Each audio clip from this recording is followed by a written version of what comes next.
daily podcast on the Arkansas Razorbacks, part of the Locked On Podcast Network, your team every day.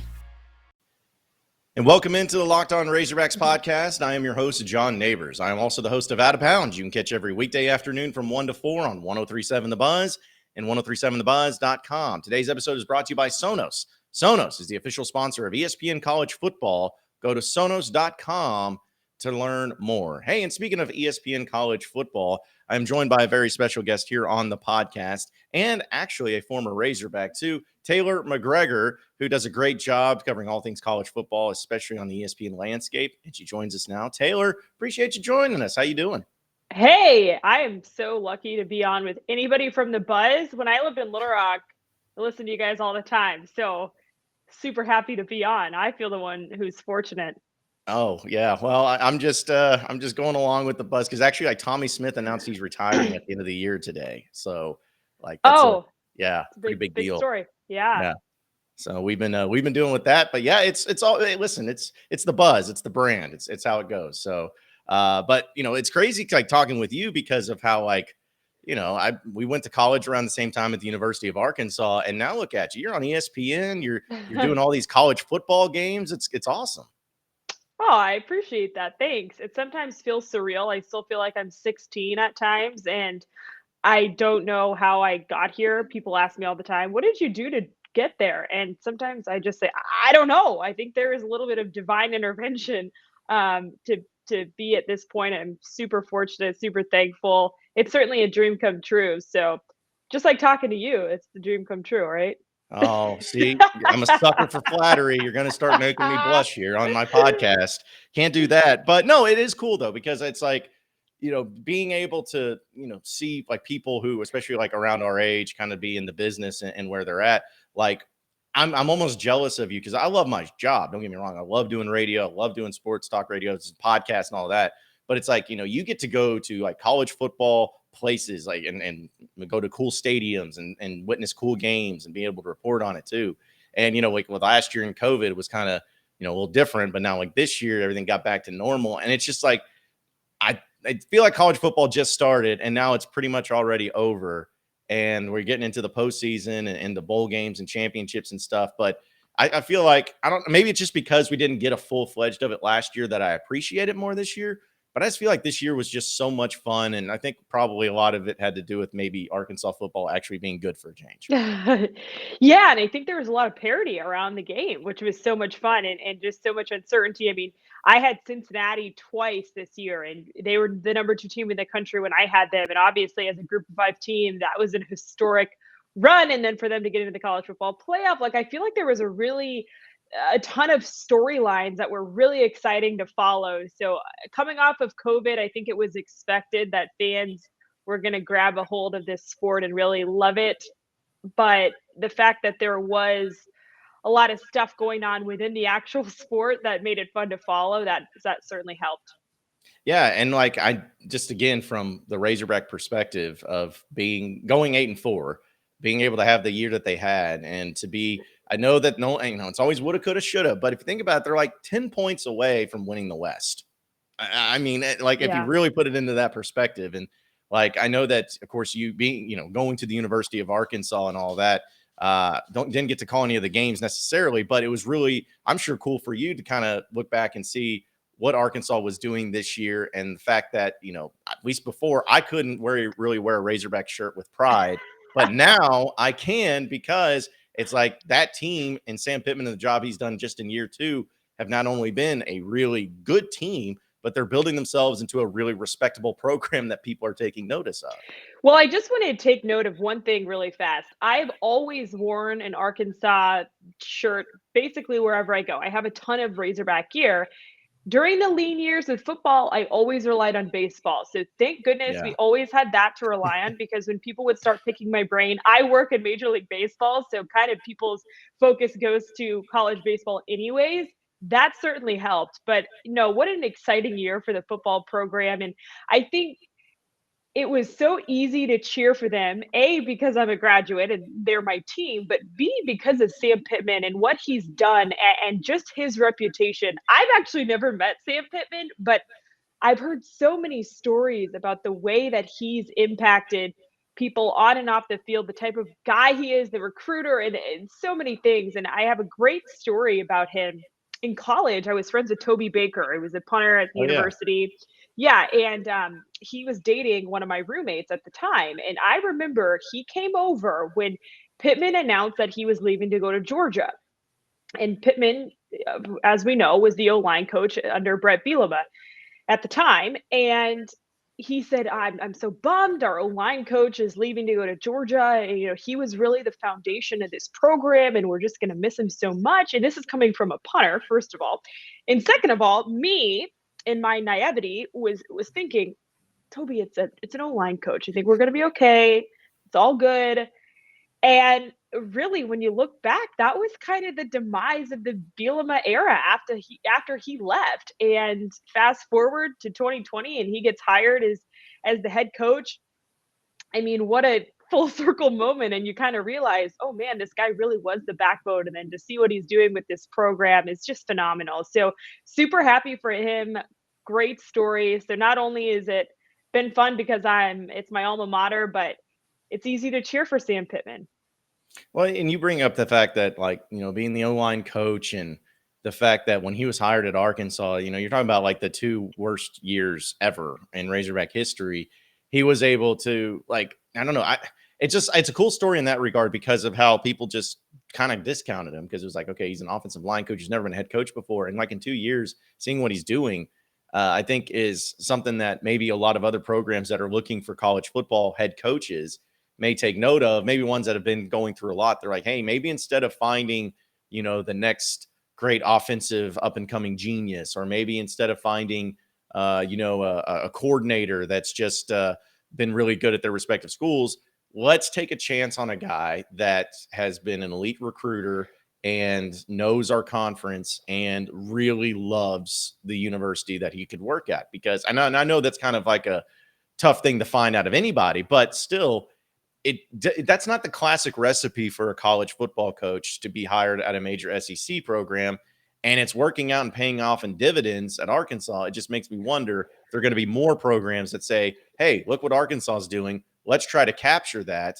because of just the fact that he's done so much in so little time, considering how bad Arkansas was, and the fact that he's also having to coach in the SEC West. Yeah, there's no doubt about it. But I want to give credit to Kendall Briles and Barry Odom, because to me, the hire of Sam Pittman is not successful without the guys he hired around him. So I think the recipe, when you look at what Sam Pittman he has done, he's an amazing recruiter. You can tell the players absolutely love to play for him. But he had enough humility to understand he didn't know it all. And the guys he hired around him, Barry Odom, who had been a head coach in the SEC, that is so important to this success. And I think that's lost a little bit when we talk about Sam Pittman. I don't want to take anything away from what the guy's done, but those hires around him have been enormous. And, I was actually talking to somebody about this the other day. It's going to be interesting to see the way that Clemson responds to Dabo Sweeney, like losing both of his coordinators this year. Those are such important pieces around the head coach, because these days the head coach has to deal with so many things that are not even football related. All of the off the field things they have to attend to. And so you have to have coordinators who are very invested in the program and who know what they're doing in order to have a successful program. So yes, it's a recipe for, success in the SEC, but I think a big part of it is the guys he hired around him. Yeah, and just looking at the coaching carousel, what it's been. I mean, if you would have told me before the year started, Brian Kelly is going to be coaching LSU next year, Lincoln Riley is going to be at USC, Brent Venables is going to be at Oklahoma, like James Franklin and Mel Tucker are both staying at their respective schools, like Florida is going to fire Dan Mullen. Like, I mean, it has been without a doubt the wildest coaching carousel that I've ever seen. But I'm wondering if that's just kind of going to be the nature of the beast, and seeing some of these contracts these coaches are signing. Mm-hmm. I mean, it's incredible to see where not only are you having these coaches change jobs and going to different places that I consider kind of lateral moves. Like, I mean, Notre Dame to LSU for most cases, and most people would see it as a lateral move, but it just shows you just how much money is still in college football when they're able to pay these coaches, pay these buyouts, and be able to make these moves that they're making.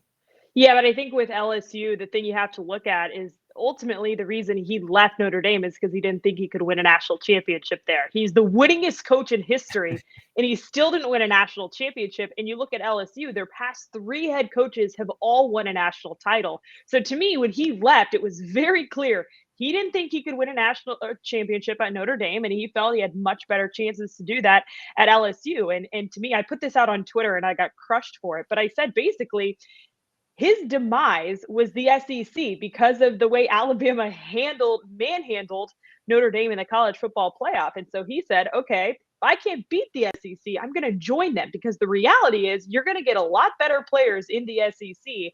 And so he made that move, and we'll see if it pays off for him and if LSU is able to win a national championship under Brian Kelly. Want to remind everybody that this episode of Locked On Razorbacks podcast is brought to you by BetOnline, and it has you covered for all season. More props, odds, and lines than ever before as football season continues to march to the playoffs. BetOnline remains your number one spot for all the sports action this season. Head to the new updated desktop or mobile website to sign up today and receive your 50% welcome bonus on your first deposit using promo code LOCKEDON to receive your bonus. From basketball, football, NHL, boxing, UFC, right down to your favorite Vegas casino games. Don't wait to take advantage of all the amazing offers available for the 2021 season. BetOnline is the fastest and easiest way to bet on all your favorite sports. So head over to betonline.ag where the game starts. Also want to remind everybody that Prize Picks is the official sponsor of the Locked On Razorbacks podcast as well, where daily fantasy is made easy, especially when it's the leader in college sports daily fantasy like Prize Picks. They offer more college football and college basketball props than anyone. And you can also get a great deal as a Locked On Razorbacks podcast listener, where if you use your promo code, you'll receive 100% instant deposit, a match up to $100. Just use the promo code Locked On. Use the award-winning app on both the App Store and Google Play. Entries can be made in 60 seconds or less. It's that easy. Prize Picks is safe and offers fast withdrawals, so don't hesitate. Check out prizepicks.com and use promo code Locked On, or go to the App Store and download the app today. Prize Picks is the daily fantasy made easy. So Taylor McGregor of ESPN College Football is our guest now. And Taylor, we've been talking a lot about Arkansas and just the way that this season has gone. And I think one of the things that I'm sure that you've been asked about, maybe have talked to about with people, is now that we're entering into bowl season, are bowl games still a thing? Because it seems like with the college football playoff, at least like the New Year's Six bowls are still important, obviously. And there are bowl games that people will watch. But as we get closer to possible expansion for the playoff, people are wondering if bowl games are still as relevant, or will they continue to be relevant? And I'm just curious to know your thoughts, because I'm a Razorback fan. I'm stoked to be in this bowl game. But then you can also understand why some teams may not really care as much about their bowl game. I don't know. It just seems like the bowl games are a weird vibe where some people love them, some people hate them, some people want to be there, some people don't want to be there. But yet they're still there because of how much money's involved with them too.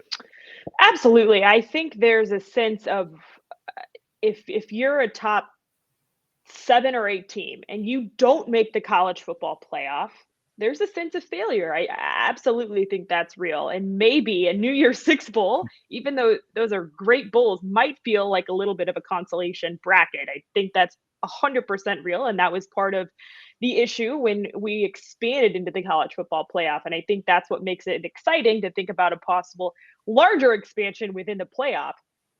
With that being said, you just mentioned it with Razorback fans. This is huge for them. So to tell me that bowl games don't matter for a program like Arkansas, I'm not buying that. Yes, there is, like I mentioned, at the top, absolutely. But for some programs, this is still a big deal. And so I think there's a little bit of, if you don't make the college football playoff, it's a failure of a season. But I do think there's still great reward to several programs that win a bowl game. Now, with that being said, I'm kind of going to, go back on myself a little bit. This past weekend, I was at North Dakota State, and the big story behind them, they've won 8 out of the last 10 FCS national championships, and their fans are hungry to move up. They want to move up into the FCS because to them, they feel like they've done it all FBS. They feel like they've done it all within the FCS. They were Division II. They moved up to the FCS. They've dominated. Now they want to take the next step. But speaking to some of their fans, their concern is, hey, wait a second. in the FCS, we have the playoff. It's a normal 16 game or 16 team playoff, I believe. I might have that wrong. Sounds good to me. And so, each week it's really exciting. Will they advance and move on? This week they play at home against JMU. Their one loss in their last 30 home games in the playoff have been to JMU. So it's really exciting for them in the semifinal. Are they going to, beat JMU and move on to the national championship? There's a lot of excitement surrounding that. And so their point is, if we move to the FCS or the FBS, sorry, then we're going to miss that. We're going to miss the excitement of the postseason and the winner take all matchups. Because the reality is, for North Dakota State, do they think they have a shot at the college football playoff? Well, no, they don't. At least not initially, the way that it's structured right now.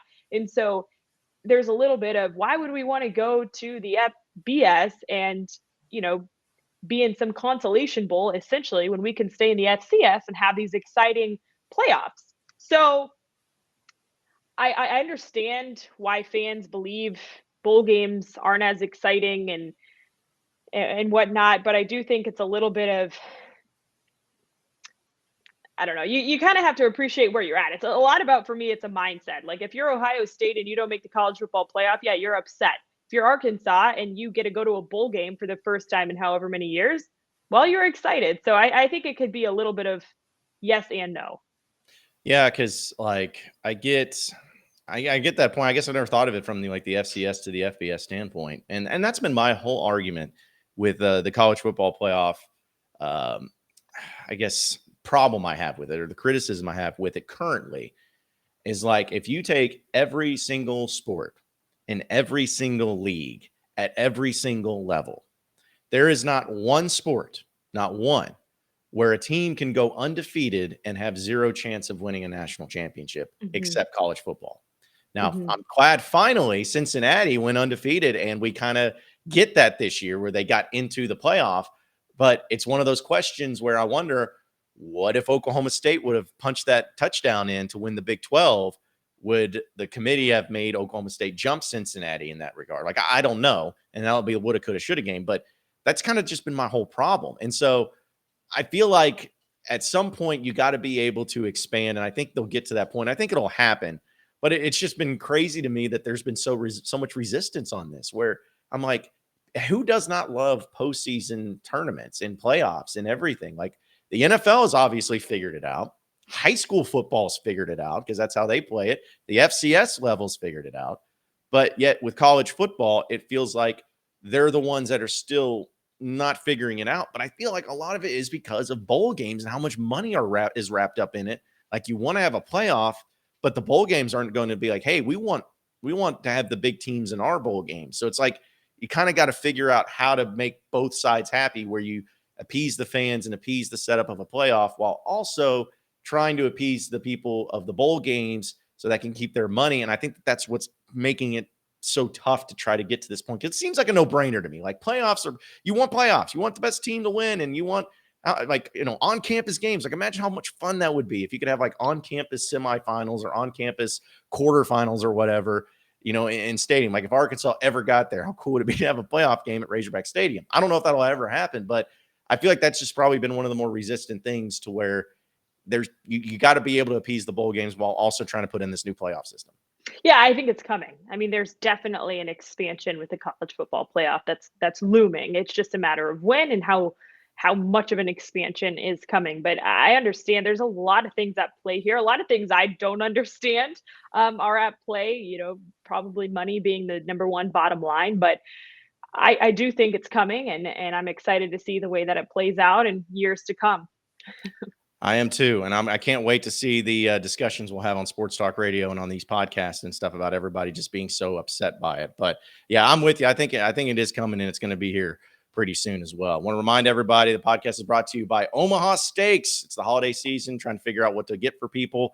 Luckily, the perfect gift can be tricky, but it can also be pretty easy when you go with Omaha Steaks. It makes it easy to send friends and family an unforgettable gift guaranteed to be loved. If you go to omahasteaks.com right now and enter college into the search bar to order the perfect gift package, you'll get $99 worth of 24 entrees like the world famous bacon wrap filet mignons, chicken breast, sides, desserts, and so much more. When you use code COLLEGE, you'll also get an additional 8 Omaha steak burgers free with your order. We've heard all the reports about shortages and shipping details and delays and all of that. So don't wait. Order the perfect gift package today at omahasteaks.com and you'll get 8 free burgers when entering in the code COLLEGE. Achieve greatness with gifting with Omaha Steaks. Incredible flavor, incredible value, and 100% guaranteed. omahasteaks.com. Use keyword COLLEGE. Okay, Taylor. Now I'm going to be curious about this because I like to use this final part to talk about like nonsense and stuff that really doesn't matter, but it matters to me. So I am curious though, at your time at the University of Arkansas, like, was this what you wanted to do? Like, is this what you wanted to get into? Like stuff that as far as being in sports and being in broadcasting and all that, like, is this something was your dream type deal? Yeah, so when I was in middle school, my dream was to be in the CIA, and it's funny because I tell people my dad actually knew somebody who was in the FBI who had a friend who was a CIA agent, and he came over, talked to me. Like, I wasn't even allowed to know this guy's name, but he Gosh. talked to me about what it was like to be in the CIA, and I was so fascinated. But he told me, if you decide on this career path, it's a lot of time away from family. It's really hard to be a mom, because again, you have to be able to leave on a day's notice to be able to take an assignment that could be, you could be gone for 3 months or whatever. So I remember thinking, well, I want to be a mom, I want to get married, so maybe the CIA isn't for me. Fast forward, I decided I wanted to go into sports broadcasting, and I haven't spent more than 3 days at my home since August. So it's Oh, wow. also one of those careers that kind of takes you away from home a lot, but I'm so thankful to be doing what I'm doing, and I think I kind of made the decision in high school that I wanted to do this, and that was thanks to the women that I saw on TV. So yes, when I was at Arkansas, I knew this is what I wanted to do. I was involved with UATV, did some stuff with Razorback Network. Remember before it was the Oh CC Network? yeah. Yes. Yeah, I do remember Back that. in Barnhill Arena, they had one room, and it was glorious. And I worked there. And then when the SEC Network launched, that was really when some opportunities opened for me. I got to shadow Laura Rutledge in college, right when she was sort of getting started with the SEC Network. And No big she's been a deal. mentor of mine ever since. And I'm super thankful for my time at Arkansas because I really don't think without the experience I got there, I would be here. So you went from wanting to be in the CIA to sports broadcasting. Like, I what is it? know. What did you like? Was it like, did you like want to be like a secret agent? Like, you watch the movies type thing, or is it like, you wanted to be in the background, like, hacking into mainframes and stuff? Like, what was it that made you appeal to the CIA? So I think it's my curiosity, which lends itself to being a reporter as well. I'm a very curious person by nature. And I think the curiosity of wondering, okay, what are they up to? And is it good or bad? And that's sort of how it evolved. Yes, I watched Spy Kids. I know that's a terrible reason to want to go into the CIA, but when you're young, you kind of think, oh, it's super cool. You get all these gadgets, and I had that natural curiosity, and so there was a lot of things that compounded themselves into wanting to follow that career path, but I did not, and I chose one that you kind of are in hiding when you're in the CIA, and then obviously in sports broadcasting you're front facing, so a little bit of a different path, but Yeah. it's been awesome. Yeah. Well, that's funny because I guess, so you're just saying you're curious naturally, like you're a curious person. Like, Yes. Yeah, I would say okay. so. I Oh, definitely it's funny because I'll meet people. I was talking to one of my friends the other night, and I'm asking him all these questions about himself, and then he ends up telling my friend, I thought it was kind of weird how many questions she was asking. And he's like, "Oh, that's just her." oh man. she's she's a reporter in real life too. I've always been that way. My parents will tell you back in elementary school, I was always the one to ask a million questions. So good or bad, I think it's kind of helped me get to where I am. Well, see, and that's what I was thinking too, because I'm like, I will fully admit, and to go really personal on this, but like I actually went on a date with a reporter once, and I kind of understood. I'm like, okay, I get why you're really good at your job now, because it's like and you know, because in the field, it's really good. But if you go out on a date, or if you're like dating someone who is a reporter who's a very naturally curious person, you know, that has a lot of positives because I think the communication is really good. Mhm. But then there could also be like, you know, constantly thinking about, you know, well, what's going on there? Is there, you know, what is that person thinking? What's on your mind? What do you tell me more about it? So I don't know. I just find it funny because, you know, that's kind of what makes people really good at their jobs, is what they are like already in real life, but then it translates really well to their job. So, you know, curious people always fascinate me just because of like, where do you get these questions? Like how, like where are you coming up with this stuff to be able to ask? Cause I mean, I do interviews and like I ask questions, but I don't know. I guess sometimes I don't even think of half the stuff that, you know, gets asked. I wouldn't even know where to start with that stuff. Yeah, a lot of people look at me like, "What are you even talking about?" with some of the questions I'll ask in social settings, but that's kind of just me. So, good, bad, or indifferent. Yeah. Hey, take it, mix it with the good and the bad for sure. So, and like, cause when you were at Arkansas too, it was like the Razorback network. When you brought that up, I hadn't heard about that in forever. I do I remember know. it though. I know. And it was like something that, cause like with me, I didn't go to school for broadcasting. You I didn't didn't? go, yeah, Okay. I was at What year community. did you graduate? What year? Yeah.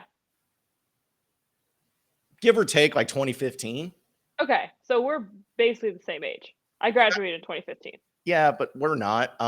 Because it took me 7.5 years to graduate. Oh, geez. Okay. Yeah, yeah. My So my mom was like, "If you're not done in 4, you're paying for it." So I made sure that I was out in 4. yeah, well, see, the thing is I didn't get scholarships because, you know, apparently I found out, fun fact for all you listening out there, if you're interested in going to college, if you enroll as a freshman and you trying to join a fraternity and because you're a legacy, uh, it's going to be pretty tough when you get a .6 GPA your first year. Oh, what fraternity were you in? Kappa Sig. Oh, okay. That would make sense. Yeah. Yeah, well, I mean, I obviously didn't get, you know, grades would not allow that to happen. So what do you mean that Oh, makes sense? no. What does that mean? What? They had fun over there. Yeah, I that's also knew a Kappa Sig, and I think he got straight Fs one semester and had to redo the entire semester. But I mean, yeah, hey, it happens, you he's know. doing great now. So, what Yeah, happens in college yeah. Well, and stays in college. some of my good friends, and I'm sure you probably know a lot of them, like are Kappa Sigs, whether it's, you know, Patrick Barnes, which I call Fratrick, but like him and Patrick Necessary and those guys, like I knew them pretty well. So, Thomas but yeah, the Robley. point is like I didn't go for broadcasting, but sometimes, you know, I went for communications. I started with business, but I could not figure out at all how to, like, what macroeconomics were. Apparently, that was a class. I was like, I'm done with this. So, but I got into communications, kind of just made it as easy as on myself as possible, and then got into radio, and it's working out. So sometimes those journeys are just different, Yeah. but it works out, you know, it gets there. Yeah. So Yeah. One of my friends in the business was a neuroscience major at Michigan before she got into sports broadcasting. So, hey, at okay, some that may point, be even crazier than CIA to yeah, broadcasting. I know, I Oh my know, gosh. I Huh. know. So, and Michigan is not an easy school. I mean, that's a tough major. No, no, not that's yeah. I can't. Yeah, I don't see. That's the thing is I don't want to make it sound bad, but I feel like a lot of people like are kind of like me, where it's like they try like to do business or try to do neurosurgery or whatever it is, and they're like, can't do that. I'm just gonna go to I'm just broadcast. gonna talk about sports. And Yeah, I was yeah, the exact opposite, where I was like, there's no second option for me. Like, I'm doing this. And I think that's part of what's helped me in my career because I didn't have a backup plan. So I'm like, no, I'm making this work because I don't have a plan B. yeah, When your degree's in broadcast journalism, I don't think Tyson Foods is probably going to sign up to hire me and, anything yeah. relevant there. Yeah, because I was working part time at Enterprise Rent a Car in college, and like, Nice. yeah, and you know they give you the tools to be your own boss, and so like I was just part time driving around, and I was listening to local sports talk radio, and I was like, this guy sucks. I can do better than this guy, and so like I just like I emailed the station. It was like, if you got any part time jobs, and I started running the board for like Naturals games. I don't know if you remember the Northwest Arkansas Naturals. Yeah, of course. Yeah, so There's like stars who've come through there. I know. Or played there. You know, I've taught when I tell people that I went to Arkansas, again, because I work in Major League Baseball, so I talk to a lot of these guys. A lot of them will say, "Oh my gosh, you know, I went to Northwest Arkansas when we played the Naturals," and they love it. It actually has a really good reputation around the league. A lot of people really like playing there, and they like Northwest Arkansas. So yeah, and like I ran the board for him, and it just kind of worked its way up. But it was funny because then, like, you know, fast forward a few years, I was actually doing the public address for the Naturals. You know, and which, you know, it's really difficult sometimes to pronounce certain players' names. And if you don't get it right, everyone's going to know. They're going to look back at you and all of those things. So, but no, it was fun. And like just kind of going through that journey and being in sports and all that stuff, you know, it's kind of like I'm very thankful to be where I'm at because I'm a pretty unorthodox and like, you know, I didn't go for a degree. I didn't have like some connection to some radio station or anything like that. It's just kind of like, you know, it's just amazing sometimes how the journey happens. Because I mean, I'm sure I'm going to go out on a limb. I'm sure you're confident in yourself, but I mean, would you have thought that you'd be doing what you're doing at the stage in your life that you're doing it at the level that you're doing it at? Because I sure didn't. No. And I think that's something you have to remind yourself too. For me, being a highly motivated person, it always feels like where you're at is never enough, which again is good and bad. Like I think it's good a sense of always trying to improve and get better, but I think it can be a detriment because it prevents you from enjoying where you are. So I definitely have to say to myself, you know, at 24, I was on regional sports net television. And then at 25, I was on a national network. Like, that's wild. I would have never guessed that for myself. So it's important to kind of celebrate those victories and show other people it's possible. You know, I remember in college thinking, how am I ever going to get there? It seems impossible. It seems like such a competitive industry. And I don't know how you felt getting into radio. Like I felt like it was going to be really, really hard to break into the industry. And there's certainly parts of it that are, but yeah, it's surreal sometimes looking back at the journey. Yeah. I mean, I think I'm one of, as far as sports talk radio goes, I think I'm like one of 9 full-time people in Arkansas. Like, awesome. Yeah. And you know, the buzz, nobody leaves. Like that, like the fact that I'm like there, it still blows my mind because like the youngest person on air, like an on-air personality on the station that's closest to me in my age is 46. Like I feel very out of place sometimes because I'm like, I'm pretty young, but you know, it's cool though. It's like, you know, you get to see some other, get to see some other elements too. So you ever make it back to Arkansas? Because you're like, I know you're probably can't much during the seasons and stuff because you're so busy, but I know I want to. When is the last time I've been back to Fayetteville? I came back last year for a wedding. It was a COVID wedding, so it ended up being super small, so I didn't get to really do much. I don't think I've been back since. I've never done a Razorback game. I was supposed to do the 2020 spring game. So I think it was it was supposed to be like early April. And so like 2 weeks before the world shut down, they asked me, hey, you want to do the Arkansas spring game? I'm like, heck yeah, I would love to do the Arkansas spring game. So I was so pumped because I'd never gotten to do a game back at my alma mater. And then of course it got canceled. So hopefully one day I'll get to come back to Razorback Stadium. And hopefully I'll just get to come back outside of work and just enjoy Northwest Arkansas because it's one of my favorite places in the world. And same with Little Rock too. I think I was there for 6 months, loved every second of it. You were only here 6 months? I thought you were here longer than that. Maybe it was like 8 months. Oh.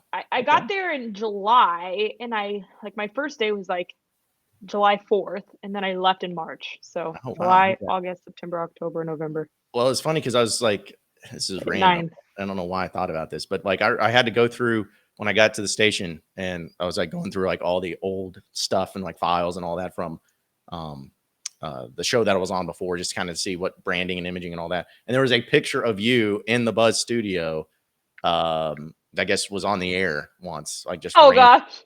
Yeah, I think it was you and Hayden. I think both you and Hayden Oh. were in there. Yes, we did go in there once. Okay. Yeah. Yeah, it was fun. No, I always loved getting to come over to the Buzz. You guys have fun over there. It is a big deal. And it was funny because my generation, let's be real, my friends don't watch local news. So when I was on local news there, like none of my friends really thought that was cool because they didn't watch the local news. But everybody listened to the local radio. So when I was on the Buzz, like that was the coolest thing to my friends. They thought it was, oh my gosh, you were on the Buzz today. So I felt lucky every time I got to go over there. Yeah. Hey, listen, I love doing it. And yeah, we do have fun, sometimes too much fun, but that's part of radio too. Okay. Well, how about this? Next time you're in Little Rock, whenever that may be at any point in time, come back in studio and then like you can relive your dream once again of coming on the Buzz airwaves and you know, live out the goals and the glory of all of it. The dream. Yeah. Yeah. Being on the Buzz. So no, it'll be fun. It is my dream. Yeah. Okay. I can't wait. Yeah, we'll make that happen and we'll put it together. But either way, Taylor McGregor, ESPN College Football. Appreciate you coming on with us. I know it's going to be continuing because you got bowl games and stuff, right, coming up. Are you going to be doing bowl games too? Yes. Yep. I go to New Orleans this weekend. Oh, so that's the first one for me. And then I have the Quick Lane Bowl in Detroit. And then I have the Duke's Mayo Bowl in Charlotte, and then I'm going to go to the Cotton Bowl to do digital stuff, and then hopefully the national championship to do digital stuff too. So exciting couple weeks. I can't wait. Yeah, I'm hoping really badly that whatever coach you have to interview after the Duke's Mayo Bowl ends has the guy that got covered in mayonnaise because they dumped it on him. And you have to sit there and just own it. You have to interview him and he just reeks of mayonnaise. I'm hoping that happens. Oh, yeah, me too. That would be a career highlight, no doubt. Yeah. What's your favorite career moment? Oh, this one time when I was interviewing a coach who got doused in mayonnaise. Yeah. I mean, I feel like it's pretty obvious. Forget doing a national championship or, hosting on SEC Network or anything like that. No, it was when the coach was covered in mayonnaise. That's what we all want in life, and that's our goal. So, but either way, Taylor, as always, it's a pleasure. Appreciate it. Have fun this bowl season, and I know we'll be catching up with you soon. Thanks so much. Appreciate you having me on.